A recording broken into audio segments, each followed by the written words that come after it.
المفروض ان الميه ترجع تاني. الميه بتغلي لو بتذاكر سيرموداينامكس. يلا نعمل تجربة. المفروض احنا بقى يا اصدقائي هنجيب سرنجة وهنحط فيها مية كانت مغلية، هنثبت البريشر، نزود الفوليوم، ومن المفروض ان المية ترجع تغلي تاني. نثبت البريشر كده، هنكون ثبتنا البريشر، وهنحط فيها مية كانت مغلية اللي درجة حرارتها حوالي 99 درجة. فلما هنزود الفوليوم كده المفروض ان المية تغلي. رجعنا لكم مره اخرى بعد ما ثبتنا الماء اللي كان مغلي درجه حرارته حوالي 99.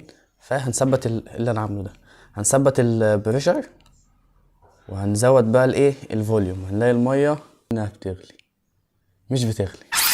الميه اللي كانت المفروض بتغلي، وثبتنا الضغط ونزود الفوليوم، فالمفروض ان الميه ترجع تاني. الميه بتغلي لو الميه بتغلي.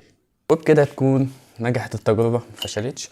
علم من التجربة ان لما يكون الضغط ثابت تكون العلاقة بين التمبريتشر والفوليوم علاقة طردية، فبالتالي لما نزود الفوليوم التمبريتشر هيزيد. اخواتنا بتوع بني سويف، بسطة يعني مكرونة. الفوليوم هو الحجم والتمبريتشر هي درجة الحرارة والبريشر يعني الضغط. سلام.